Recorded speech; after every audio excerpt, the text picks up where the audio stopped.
동안 있었던 감사 내용을 나누려고 합니다. 지난주 오후 예배에 있었던 양육 수료식을 감사하지 않을 수 없습니다.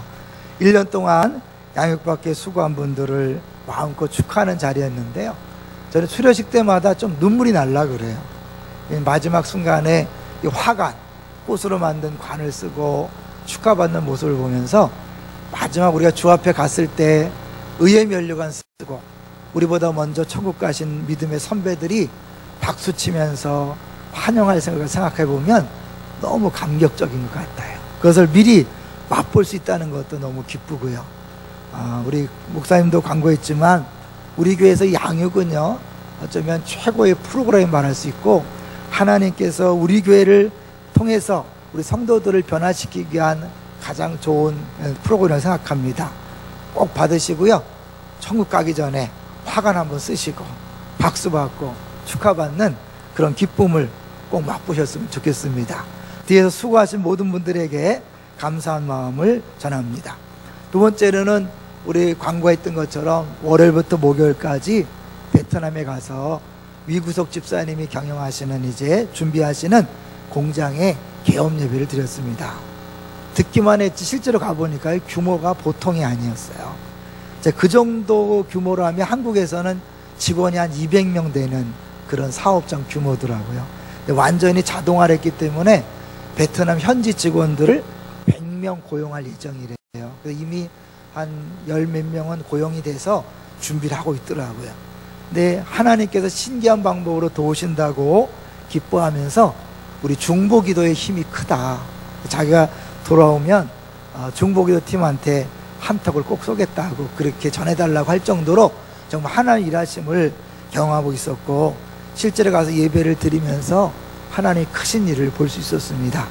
무엇보다도 우리가 새벽마다 한민족 디아스포라 비전을 위해 기도했는데 실제적인 열매가 나타난 것 같아서 감사하고요, 이번에 예배 드리면서 우리가 2호 3호를 곧 나타날 것을 기대하자, 그렇게 얘기했습니다. 아무쪼록 하나님께서 기도한 대로 우리 교회 성도들을 통해서 우리 안산뿐만 아니라 열방이 주 앞에 돌아오는 일에 그렇게 써주시면 좋겠다, 그런 마음이 있습니다. 계속해서 기도해 주시면 감사하겠습니다. 세 번째로는 4일 동안 정말 행복했는데요, 저녁마다 제가 생각지 않은 치통이 와서 아주 고생을 많이 했어요. 그래서 밤마다 붙잡고 주님 낫게 해주십시오, 예수의 명 안에 치유될지어다, 이렇게 선포하고, 그런데 안 낫는 거예요. 그래서 진통제를 먹고 간신히 버텼는데 마지막 날 저녁에 하나님이 그런 음성을 들려주더라고요. 너는 계속해서 네 고통만 그렇게 고쳐달라고 기도하는데 너 내 고통에 대해서 생각해 봤냐? 그런 말씀을 주시는데 감동이 왔어요. 그렇구나, 이 베트남에 와서 하나님이 사랑하는 백성들, 그 베트남 영혼들에 대한 고통을 생각지 않았구나. 말로는 한민족 디아스포라를 위해서 기도한다고 했지만 정말 그들을 위해서 간절한 마음으로 기도했나, 그런 마음이 들면서 회개했습니다. 그리고 이제 우리 교회 성도들을 죄를 짓는 것에 대한 하나님의 아픔, 고통을 생각하면서 회개하고, 하나님이 이 일을 위해서 나한테 이렇게 고통을 주셨구나, 고통의 유익을 경험했습니다. 신기하게요, 돌아와서는 안 아파요. 거기서는 밤마다 아팠는데 안 아파요. 너무 신기하죠. 하나님이 하여튼 그곳에서 보내셔서 큰 경험을 하게 하셨는데 여러분이 뒤에서 기도해 준 덕분에 생각합니다. 기도해서 아픈 거 아니라 기도했기 때문에 개업 예배 잘 드리고 또 큰 깨달음을 얻고 돌아와서 또 새로운 차원의 목회를 하게 되어서 정말 감사한 마음이 있습니다. 오늘 제목을 한번 보시죠. 오늘 제목이 뭡니까? 오늘 제목은 그날을 기다리는 자세입니다. 근데 이제 가서 이렇게 우리가 모두 7명이 갔어요. 저희 부부 2사람하고 또 우리 장로님 부부 2사람, 또 선교팀장 부부하고 아이 10살짜리 아이하고 이렇게 갔는데요, 그 여행도 아이 때 가는 게 좋겠어요. 너무 좋아하고 너무 신나하고, 칼기에서도 아이들 우선적으로 음식 주고 이런 걸 보면서 아이들 때 영화에 가는 것이 좋겠다. 근데 이제 애가 너무 좋으니까 하루는 그런 얘기를 하더라고요. 여기 베트남에 더 있고 싶다는 거예요. 얼마 동안 더 있겠냐 했더니 한 10일 동안 더 있고 싶대요. 제가 그걸 보면서 아이와 어른의 차이구나. 어른은 이미 3박 4일 일정이 다 잡혀있는지 알기 때문에 좋아도 그런 소리가 안 나오잖아요. 근데 아이는 모르니까 좋으니까 여기 있고 싶다는 거예요. 근데 그걸 딱 들으면서요, 어떤 생각이 들었냐면 이 세상을 살아가는 자세가 어른과 아이가 차이가 있는 것처럼 우리 믿는 사람과 믿지 않은 사람들의 차이가 바로 저것이 아닐까. 우리 그리스도인들은 이 땅이 전부가 아니라 곧 이 땅이 끝나고 다음 세상이 온다는 것을 알고 살아가지만 믿지 않은 사람들은 이 땅이 전부라고 믿고 살아가잖아요. 그러니까 차원이 다른 거죠. 어른과 아이의 차원이 다른 것처럼 우리 그리스도인과 비그리스도인의 삶의 태도와 그런 삶의 방식은 차이가 있다라는 생각을 해보았습니다. 어떻습니까? 여러분은 정말 믿지 않은 사람과 다른 삶을 살고 있습니까? 살고 있다면 감사합니다. 만약 살고 있지 않다면 오늘 설교를 통해서 우리가 왜 다른 사람을 살아야 되고 어떻게 살아야 되는지를 같이 생각해 봤으면 좋겠습니다. 이제 오늘 본문을 보시면 사실은 오늘 본문 딱 3절 29절부터 31절까지만 보면 잘못하면 오해할 수 있는 소지가 있습니다. 왜냐하면 이 내용만 봐서는 전혀 다른 얘기처럼 보이지만 사실은 7장 전체의 한 부분이라는 것을 염두에 두고 보셔야 돼요. 그럼 7장 전체가 어떤 내용일까요? 여러분 잠깐 보시면 대충 요새는 성경에 제목이 써 있잖아요. 7장이 뭐에 대한 것입니까? 결혼에 대한 것이라는 게 써 있죠. 그래서 7장 1절부터 마지막까지 결혼에 대해서, 독신에 대해서, 이혼에 대해서, 재혼에 대해서 쭉 이야기하고 있어요. 그 과정 중에 그 중에 일부가 오늘 본문인 거죠. 그러니까 오늘 본문을 이해할 때 먼저 7장 전체에 바울이 이야기한 내용들을 염두에 두고 보셔야 돼요. 그래서 7장 전체를 간단히 보면 이제 결혼한 사람은 결혼한 그대로 주 앞에 충성하고 독신인 사람은 독신인 그대로 주 앞에 살아라. 그런 것이 핵심이에요. 그리고 이혼한 사람 다시 재혼할 수 있다. 그러나 재혼하지 않아도 괜찮다. 이런 것들을 쭉 얘기하고 있죠. 그래서 사실은 결혼도 인정하고 독신도 인정하는 거예요. 저는 말씀을 준비하다가요, 저 자신도 깜짝 놀란 게요, 이 기독교가 다른 종교와 다른 점 중에 하나가 뭐냐면 이 독신을 적극적으로 권장한다는 거예요. 그것이 기독교가 다른 종교와의 차이를 보여주는 하나의 특징이래요. 그래서 예를 들면 스탠리 하워바스라는 사람이 이런 말을 했다 그래요. 유대교를 비롯한 여타 종교들과 기독교를 가르는 명백한 차이 가운데 하나는 독신을 전형적인 삶의 양태로 받아들이는 것이다. 이 독신도 전형적인 좋은 삶의 하나로 받아들인다는 거예요. 그러면 왜 기독교가 독신을 이야기하는가? 왜냐하면 우리 예수님이 이 땅에 오셔서 우리를 위하여 죽으시고 부활하심으로 우리를 위한 모든 것들을 다 해결해 놓으셨기 때문에 독신도 가능하다는 거예요. 다른 종교, 고대 종교와 문화는요, 거의 모두 가정을 이루고 아이를 낳는 일에 절대적인 가치를 둔다는 거죠. 그러니까 결혼을 반드시 해야 되고 아이를 낳아야 한다. 왜냐? 그 속사정을 보면 그래야 종족이 보존되고 그래야 미래가 안정되기 때문에 그렇다는 거죠.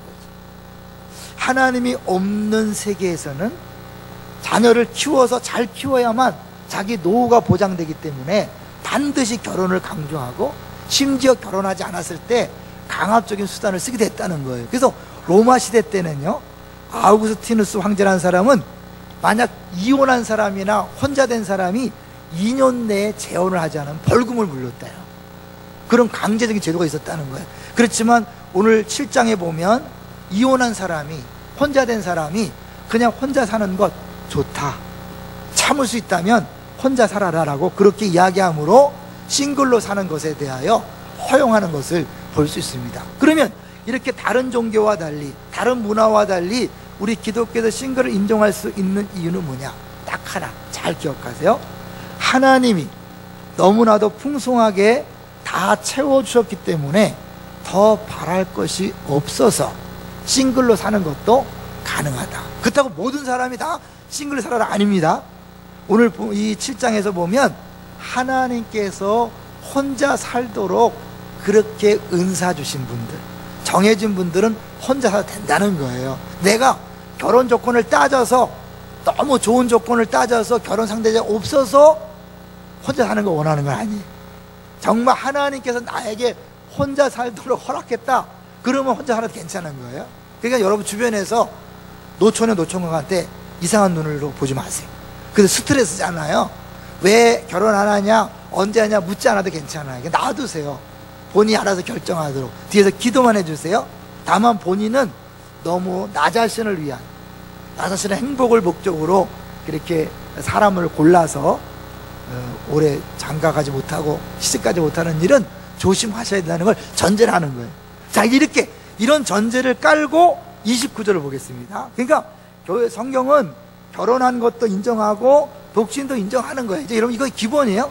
그런데 이제 29절, 오늘 본문에서 이런 큰 전제하에서 29절을 얘기하는 거예요. 자, 29절 시작. 형제들아, 내가 이 말을 하노니 그때가 단축하여진 고로 이후부터 안에 있는 자들은 없는 자 같이 하며. 물론 결혼도 인정하고 독신도 인정하지만 지금이 특별한 때이기 때문에 우리가 해야 될 게 뭐냐면, 결혼 안에 있는 자들은 없는 자 같이 하라는 거예요.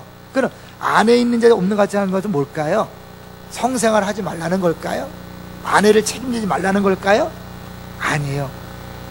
부부관계를 다 하고 가정생활을 정상적으로 다 하되 거기에 너무 마음을 빼앗겨서 정말 중요한 주의 일을 하지 못하는 그런 일을 하면 안 된다는 거죠. 왜? 다시 29절을 보면 그때가 단축하여졌기 때문에. 그때란 뭘까요? 여러분 아실 거예요. 예수님이 이 땅에 오신 자체가 말세예요. 마지막 날에 주님이 오실 것이다. 이미 예수님이 오시는 순간 말세가 시작됐는데 이 말세가 완벽한 말세가 아니에요. 다시 주님이 재림할 때까지 약간의 간격이 있는 거예요. 그래서 이미 말세가 시작된, 예수님 오시는 그 말세로부터 다시 오시는 완전한 그 종말 그 사이에 그 시간이 지금 굉장히 단축돼서 언제 다시 오실지 모르니까 시간이 없다는 거예요. 시간이 제한되어 있으니까 이 제한된 시간에 우리가 정말 중요한 일을 하기 위해서, 정말 하나님 기뻐하시는 일을 하기 위해서는 우리가 결혼한 사람도 아내가 없는 것처럼 그렇게 살라는 거죠. 여기서 그러면 아내가 없는 거 사는 것이 어떤 것인가, 구체적으로 아주 쉬운 얘기를 들면요, 아주 쉬운 얘기, 이건 전체는 아니에요. 예전에 안산동산교회에 있을 때 부목사 중에 한 명이 신방하다가 집으로 가는 거예요. 알고 봤더니 사모님이 전화를 했어. 여보, 쇼핑해야 되는데 차가 필요해.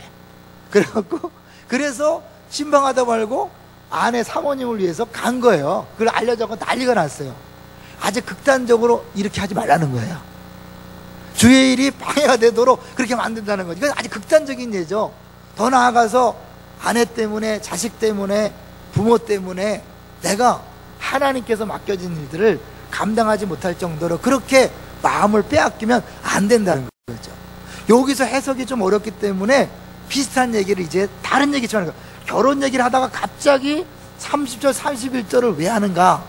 요 안에 있는 자들은 없는 가치가 사는 삶이 무엇인가를 보여주는 거죠. 30절로 가볼게요. 그러니까 요게 31절은 결혼과 관계없는 것처럼 보이지만 연결된 말씀인 것을 기억하셔야 돼요. 자, 30절 시작. 우는 자들은 울지 않는 자 같이 하며 기쁜 자들은 기쁘지 않은 자 같이 하며 매매하는 자들은 없는 자 같이 하며 31절까지 세상 물건을 쓰는 자들은 다 쓰지 못하는 자 같이 하라. 이 세상의 외형은 지나감이니라. 다 패턴이 똑같죠. 없는 자 같이 하며 울지 않는 자 같이 하며 기쁘지 않은 자 같이 하며 없는 자 같이 하며 못하는 자 같이 하라. 다 같은 얘기를 반복해서 쓰고 있는 걸 볼 수 있잖아요. 그게 결국 뭐예요? 이런 것에 마음을 빼앗겨서 시간과 에너지를 낭비하지 말라. 다시 얘기하는 거예요. 그럼 아내한테 쓰는 시간이 낭비냐? 아니요.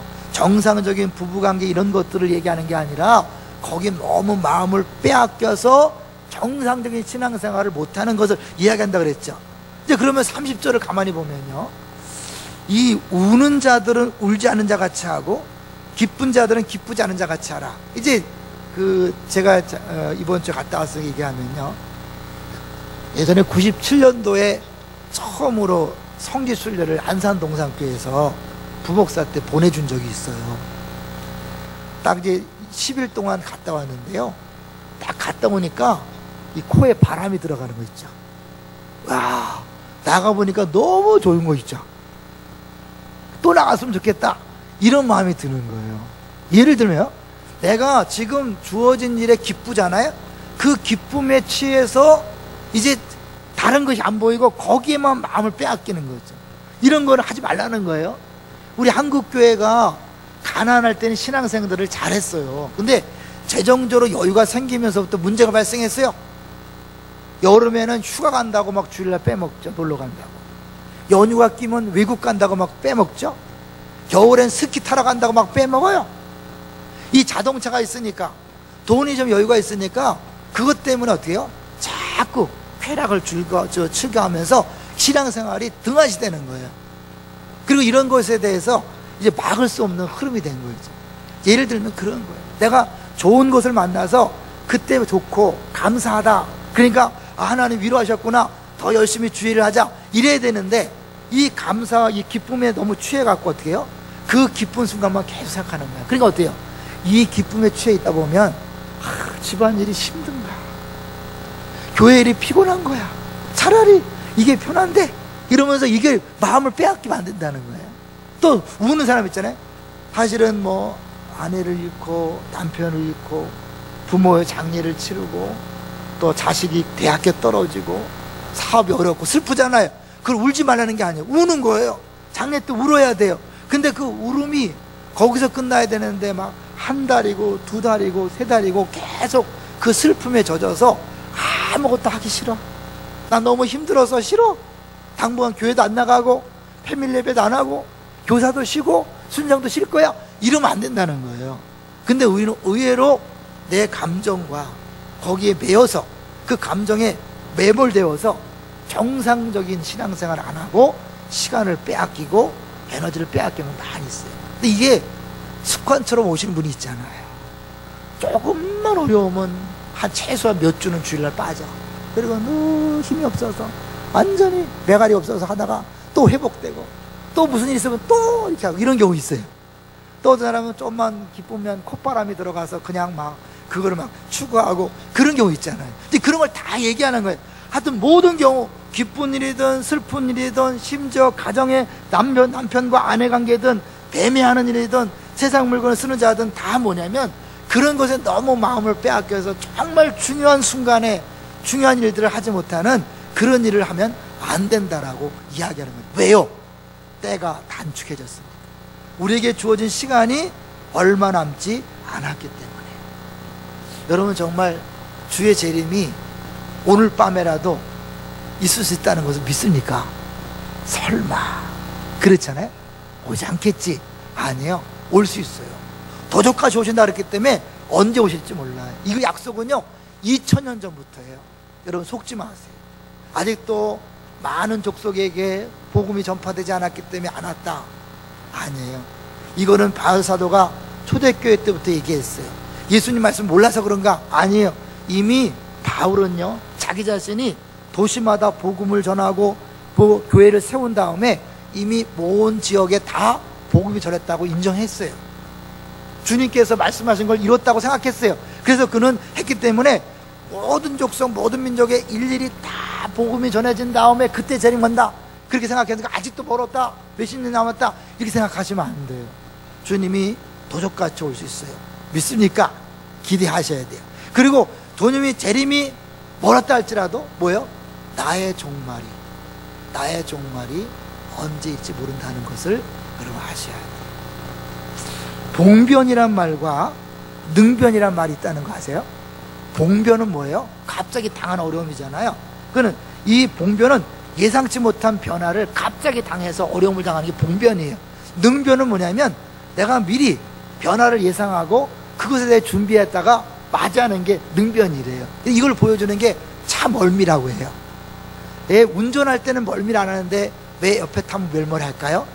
운전할 때는 내가 모든 상황에 적극적으로 대처하기 때문에 멀미가 안 나온대요. 근데 이 옆에 있는 사람은 그냥 내가 있다가 내 마음대로 하는 게 아니라 그냥 운전 기사가 하는 대로 하기 때문에 자기 의도와 생각 상관없이 이게 변화되기 때문에 멀미가 온다는 거예요. 우리 인생을 살아가면서요, 우리가 미리 짐작하는 거예요. 예상하는 거예요. 예수님이 다시 오실 것이고 영원한 세계가 올 것이고, 그렇기 때문에 지금 현재 일어난 일들은 나에게 그렇게 심각한 타격을 주는 것도 아니고 심각한 어려움을 주는 것도 아니다 라고 생각하면서 지나갈 걸 생각하고 간다면요, 흔들리지 않는 거예요. 근데 이게 전부라 생각하면 조금 어려워도 어이쿠 큰일 났네, 어이쿠 큰일 났네 이러면서 막 순간순간마다 무너지는 사람이 있다니까요. 그러지 말라는 거예요. 슬픈 일 당해도 그것 때문에 무너지지 말고 좌절하지 말고, 기쁘다 그래서 막 펄펄 뛰지 말고 그것 때문에 막 또 그 펄펄 뛰다가 정말 중요한 것들을 잊어버리지 말고 그냥 없는 것처럼, 아닌 것처럼 평상시 내가 해야 될 일을 최선을 다해야 된다는 것을 보여주고 있는 거죠. 그런데 일단 이런 것을 한마디로 얘기하면 뭐야? 내게 주어진 모든 것들에 너무 마음을 빼앗기지 말고 다 내려놓고 주 앞에 맡겨라, 그런 거예요. 맡겨라, 주 앞에 맡겨라. 그냥 독신이 가능한 이유는 사람이 책임져 주는 것이 아니라 우리를 위해 이 땅에 오시고 죽으시고 부활하신 그 예수님이 내 인생을 책임지기 때문에 결혼하지 않아도 자녀를 낳지 않아도 그 안전하다, 그런 게 있는 거예요. 마찬가지로 결혼한 사람도 내가 아내를 책임지고 남편을 책임지고 자식을 책임지는 게 아니라 주님이 나를 위해 죽으시고 부활하신 그 주님이 책임진다, 할렐루야. 그런 믿음으로 그런 거에 너무 연연하고 쩔쩔매지 말라는 거예요. 조금 어려워도 힘들어도 다 뭐예요? 주님이 하시고 주님이 알아서 하시니까 너는 그런 거 너무 매이지 말고 네가 해야 될 일을 해라, 그 얘기잖아요. 근데 이렇게 내가 다 맡기고 내려놓은 것을 끝나는 게 아니라 두 번째 뭐예요? 두 번째는 사실은 영원한 것에 마음을 둬야 돼. 그 31절이에요. 31절 다시 볼까요? 31절 같이 읽습니다. 시작. 세상 물건을 쓰는 자들은 다 쓰지 못하는 자 같이 하라. 이 세상의 외형은 지나감이니라. 다 사라질 것, 어차피 없어질 것을 너무 붙잡지 말라는 거예요. 그러니까 그걸 붙잡지 말고 뭐예요? 영원히 남을 것을 붙잡아라. 돈이 내 인생을 책임질 거라 생각하고 붙잡았다가 그 돈이 떠나는 순간 좌절하고 절망합니다. 남편만 의지했던 사람이 남편이 사라지는 순간 절망을 경험합니다. 아내만 바라보던 사람이 아내가 사라지는 순간 절망을 경험합니다. 그래서 막 모든 걸 다 포기하잖아요. 성경은 그래서 처음부터 그런 것에 마음을 두지 말라 그래요. 너무 자녀도 의지하지 마세요. 너무 부모도 의지하지 마시고, 남편도 의지하지 마시고, 아내도 의지하지 마시고, 직장과 사업장도 너무 의지하지 마세요. 그거는 언젠가 사라질 거예요. 영원히 변하지 않는 주님을 붙드시고 그 하나님을 붙드시고 그 하나님 나라 의를 붙드시기를 주의 이름으로 축원합니다. 이게 굉장히 중요한 거예요. 이제 이것을 설명하기 위해서 한 가지 얘기할게요. 김봉란 전도사님이라고 아시죠? 연세대 의대 거기서 연세대 거기서 의료 활동을 하면서 이제 간증 다니시는 분이 있잖아요. 이분의 얘기를 들어보면 처음에 남편이 간이 나빠서 죽을 지경이 됐어요. 그래서 간절히 금식 기도를 해서 나았어요. 기적적으로 죽을 병에 걸렸는데 나은 거예요. 그랬으면 감사해서 할렐루야 주의를 해야 되는데 그 마음이 사라져서 이 남편이 죽어도 살아나니까 감사해서 자기는 일본 선교를 간다 그랬더니 이 김봉남 씨가 반대를 한 거예요. 왜? 하나님 나라의 일보다는 당장 우리 부부의 행복이 중요하고 우리 가정의 행복이 중요하다고 해서 막은 거예요. 그것 때문에 그런 건 아니더라도 그렇게 했을 때 갑자기 남편이 다시 결장암에 걸렸어요. 그랬기 때문에 걸렸다 얘기하는 게 아니에요. 어쨌든 결장암에 걸린 거예요. 그래서 다시 간절한 기도했어요. 그때 하나님이 또다시 치유해 줬어요. 간이 나빠서 죽을 지병했던 걸 낫게 해주시고 그 다음에 결장암에 걸렸던 것도 치유해 주셨어요. 근데 그렇게 두 번 기적을 체험했으면 정말 주님만 위해 살아야 되잖아요. 6개월이 못 가더래요. 6개월이 지나면서 또 세상적으로 막 이렇게 흔들리고 있는데 또다시 남편이 이번에는 직장암에 걸렸다는 거예요. 직장암. 그 남편이 이제는 뭐 낫는 단어 기도하는 것도 그 중요하지만 그 암에 걸린 상태 속에서 전도를 하더래요.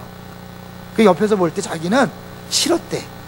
왜냐하면 건강한 사람이 전도해도 하나님이 인정할까 말까인데 병든 사람이 전도하면 비웃지 않을까, 그러면서 오히려 반대하고 싫어했다는 거예요. 근데 남편은 그게 개의치 않고 끝까지 전도하다가 결국 세상을 떠났다잖아요. 남편이 세상을 떠나고 나서야 이 눈이 떠진 거예요. 그 전까지 남편을 붙잡고 가정의 행복이 중요하고 우리끼리 행복이 중요하다 생각했는데 남편이 딱 떠나고 나니까 이제 뭐예요? 아, 진짜 남편이 왜 그렇게 했는지 영원한 세계가 눈에 들어오더라는 거예요. 우린 미련한 인생이에요. 눈에 보이는 게 집착하면 안 보여요, 영원한 세계가. 그래서 하나님이 가끔, 다는 아니에요, 가끔 내가 너무 붙잡고 있는 것들을 하나님이 슬쩍 가져가기도 하고 그런 것들을 손에 어쩔 수 없이 놓게 만드는 경우도 가끔 있어요. 가끔. 너무 많이 있지는 않으니까 걱정하지 마세요. 그러니까 우리가요, 이거를 너무 마음을 빼앗기고 쩔쩔매잖아요. 하나님이 우리를 사랑하기 때문에 이런 부분을 살짝 넣어서, 불행이 아니거든요. 왜냐하면 영원한 세계 눈을 뜨는 거니까. 이 김봉남 전사가 그때 눈을 떠서 사실은 그때부터 이 병원에 근무하면서 귀환 되면 이 복음을 증거하는 일에 애를 쓰고 있다는 간증을 하고 있어요. 하나님께서 우리에게 주어진 시간이 얼마 되지 않습니다. 그러므로 우리는 이 주어진 시간에, 짧은 시간에 가능한 한 정말 필요한 것, 좋은 것, 영원한 것을 붙들고 나가야 된다고 바울이 얘기하는 거예요.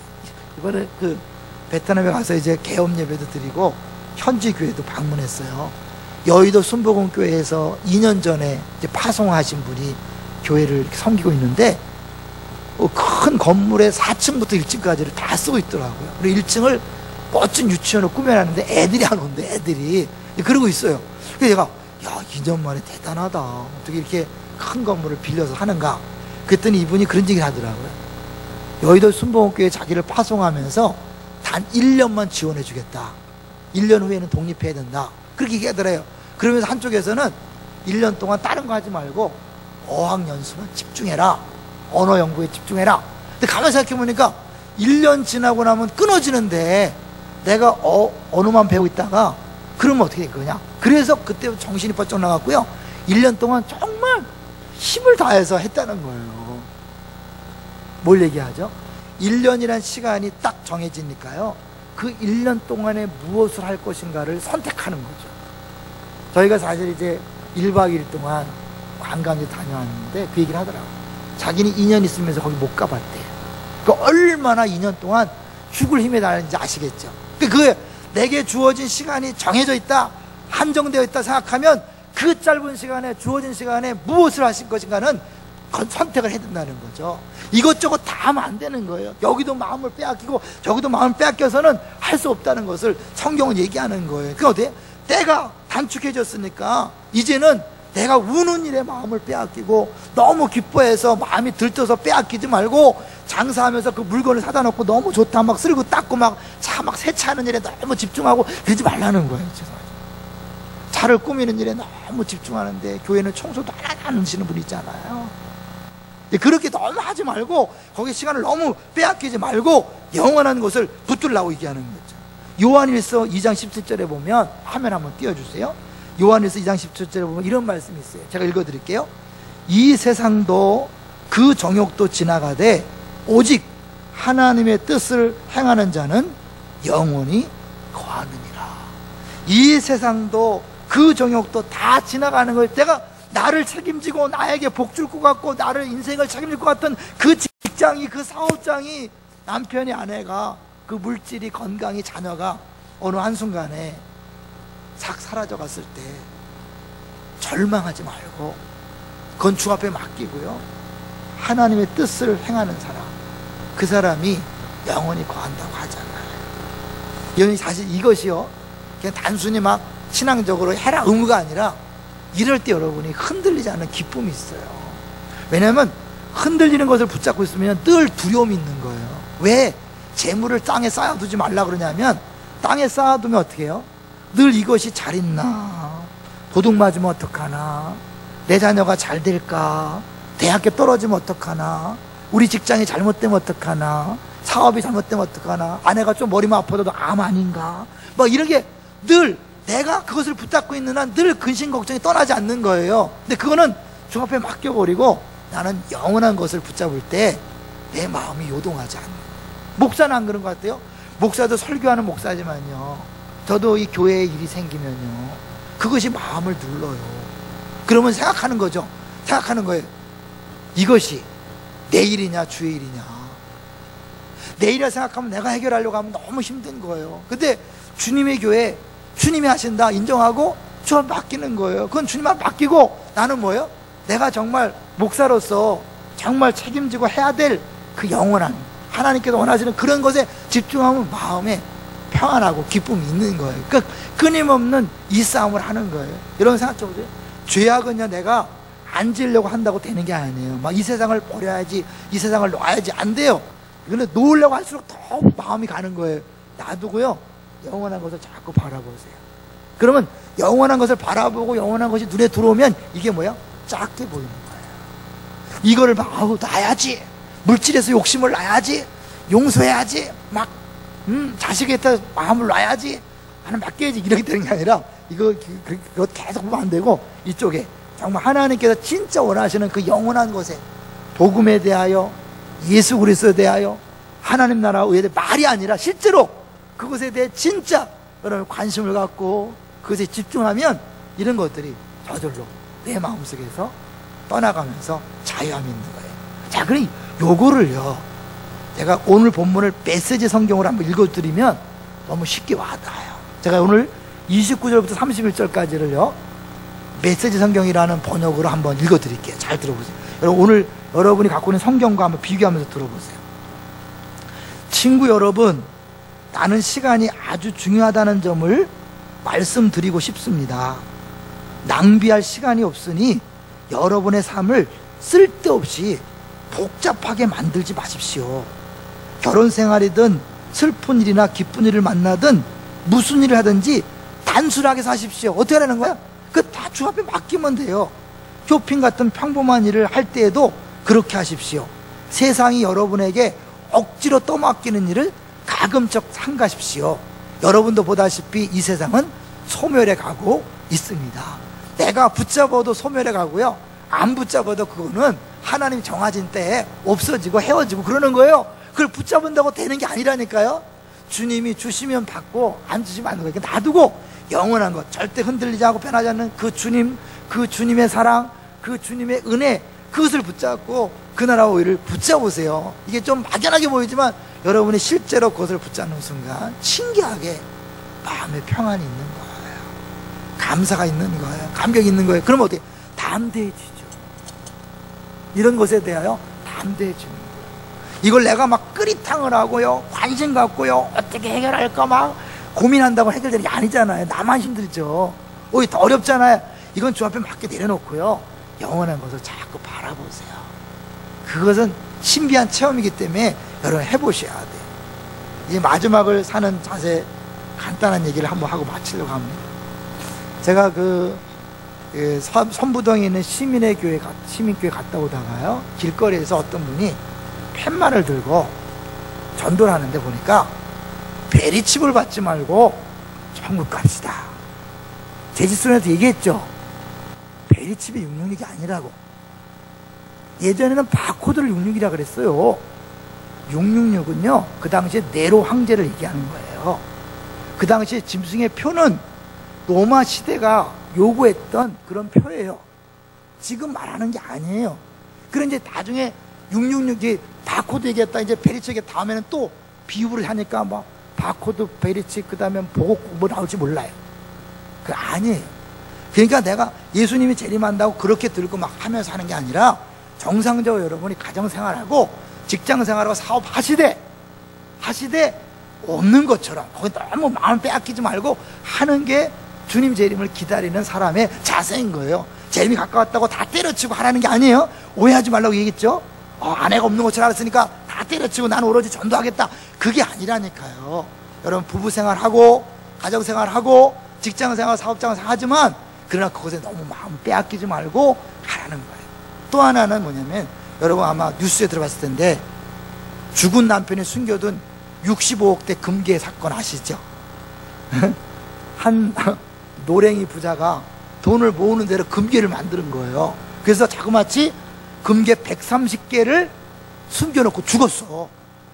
치매에 걸려서 말도 못하고 죽어버린 거예요. 가족들이 있는지도 몰랐는데 그 금괴를 숨겨둔 곳에 불이 나갖고 그걸 수리하는 공사업체에서 그걸 발견한 거예요. 3명이 그걸 발견해갖고 어떻게 할까 하다가 신고할까? 아니다, 우리끼리 하나씩 갖자. 그러니까 그 130개 중에 한 개씩만 갖고 도망을 간 거야. 근데 이제 그 중에 3명 중에 한 놈이 아까우니까 자기 내연녀를 데리고 와서 몽땅 들고 왔네. 거기까지 괜찮았어요. 돈이 많은 욕심이 생겨갖고 이 내연녀를 버리고 또 다른 여자를 또 이렇게 한 거예요. 그래서 또 여자를 놔두고 도망가니까 이 사람이 화가 나니까 이제 찾아달라고 그 사설탕정인가 거기 성신소에 가서 자세한 얘기를 한 거죠. 이러이러해서 남편을 찾는다. 그랬더니 그걸 들은 사람이 경찰서에 신고한 거예요. 그래갖고 결국 들통이 났잖아요. 저는 이걸 보면서 얼마나 우리 인생이 미련한가. 우리 인생이 언제 끝날지 모른다면 어떻게 해요? 내가 죽은 다음에 이런 문제가 없어야 돼요. 그래서 여러분 권면합니다. 오늘 집에 가셔서 비밀번호 다 얘기하세요. 아니 진짜 이건 실제로 여러분, 우리가 진짜로 우리가 종말을 준비하는 자세로서요, 남편의 비밀 아내가 다 알게 해주세요. 아내의 비밀 남편이 다 알게 하셔서 갑자기 죽은 다음에 뭐 어디 꽂은 돈 못 다 그러지 말고, 다 꽂은 거 있으면 다 장부채 보여주시고 그렇게 그렇고부터 하는 거죠. 우리가 정말 오늘 밤 세상을 떠나도 아무런 꺼리낌이 없고 아무런 후회함이 없을 정도로 우리가 그렇게 주님 앞에 달려가도 정말 칭찬받을 정도의 그런 모습으로 살아야 된다라고 얘기하는 거예요. 멀지 않았습니다. 저는요, 비행기 탈 때마다 그런 생각을 해요. 두렵진 않지만 그런 생각을 해요. 이 비행기가 떨어질 수 있다. 어릴 때 본 영화 때문에 그런지 몰라도 특별히 화장실 갔을 때 그런 생각을 해요. 비행기 화장실에 가서 용편을 보면서요, 만약에 추락되면 내가 어떤 모습일까, 이런 생각을 해요. 저는 늘 생각해요. 그러면서 늘 내가 언제 떨어져도 괜찮을 정도로 그렇게 마음의 준비를 하고 살아야지, 그런 마음을 가져요. 그래서 비행기 타는 거 무서워하지는 않아요. 뭐 언제든지 죽으면 참 가니까. 그러나 그럴 때마다 생각하는 거예요. 언제 죽을지 모른다. 언제 끝날지 모른다. 언제 주님이 오실지 모른다. 여러분, 주님은 곧 오십니다. 믿습니까? 주님이 안 오시면 내가 곧 갑니다. 그 사실을 기억하시고 이제 너무 슬픈 일, 기쁜 일, 또 아내, 남편, 자녀, 물질, 건강 너무 쩔쩔매지 마세요. 그 주님이 책임지십니다. 믿습니까? 왜? 우리를 사랑하시잖아요. 예수 그리스도를 죽이시고 부활하시킬 때까지 그만큼 사랑하시잖아요. 그 하나님이 우리를 책임집니다. 이제 우리는 그걸 맡기고 여기 마음 뺏기지 말고 영원한 것을 자꾸 바라보시고 그 주님을 붙잡고 주님의 나라와 의를 구함으로 언제 주 앞에 가도 후회함이 없는 그런 인생 다 되시기를 주의 이름으로 축원합니다.